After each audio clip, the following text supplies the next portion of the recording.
এই রাকিব, তুই এত চুপচাপ কেন রে? কিছু না রে। আরে কিছু না মানে, সেই 5 মিনিট ধরে চায়ের কাপে তাকায় আছিস তুই। আরে না, ওই মনে হয় প্রেমে সাকা খাইছে। আরে তোরা থাম তো, তোরা সব কিছুতে প্রেম খুঁজিস কেন? আচ্ছা তোরা থাম তো, আমরা মানলাম প্রেম না, তুই সত্যি করে বলতো আসলে তোর কি হয়েছে? আচ্ছা তোরা আমার একটা কথা রাখবি? আচ্ছা আগে বল, তারপরে আমরা ডাকবো। আচ্ছা আমি যদি কাল থেকে এই দোকানে না আসি, এটা আবার কেমন কথা? কোথায় যাবি? বাড়ি যাবো। আচ্ছা তুই তো বাড়ি মাঝে মাঝেই যাস, তাহলে তুই এইবার এইভাবে কেন বলতেছিস? এবার হয়তো আর ফিরবো না রে। কি হয়েছে তোর? আমার মা অসুস্থ। কি হয়েছে আন্টি? ডাক্তার বলেছে মায়ের অনেক দিন ধরে চিকিৎসা না হওয়ার কারণে মায়ের অবস্থা অনেক খারাপ, অনেক জটিল অবস্থা। আন্টির অবস্থা খারাপ? তুই এই কথাটা আগে আমাদের কেন বলিস নাই? কি বলতাম তোদের? যেটা সত্যি সেটাই বলতি। সত্যিটা বললে তোরা তো আমাকে টাকা দিতে চাইতিস। লাগলে টাকা দিব, সমস্যা কি? আমি বন্ধুত্বের কাছে টাকা চাইতে পারি না রে।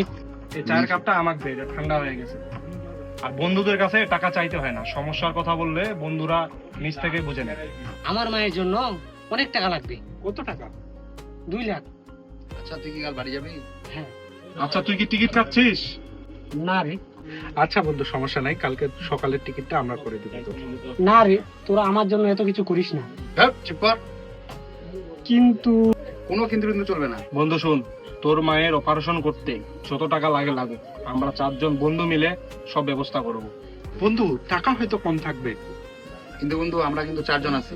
বন্ধু তোরা তো জানিস আমার মা তোদের কত ভালোবাসে। মা সব সময় বলে তোর ওই 3 বন্ধুকে একদিন বাসায় নিয়ে আসিস। আচ্ছা বন্ধু, তাহলে অপারেশনের পরে আমরা 4 জনে যাব। আচ্ছা বন্ধু ঠিক আছে। আরে বেটা কাচ্ছিস কেন? তোরা না থাকলে আমি যে কি করতাম রে বন্ধু। আর এই কথা কখনোই বলবি না। আরে আমরা তো আছি বন্ধু। আচ্ছা বাসা যাই চল, আল্লাহর রহমতে একটা ব্যবস্থা হয়ে যাবে বন্ধু, কোনো সমস্যা নাই।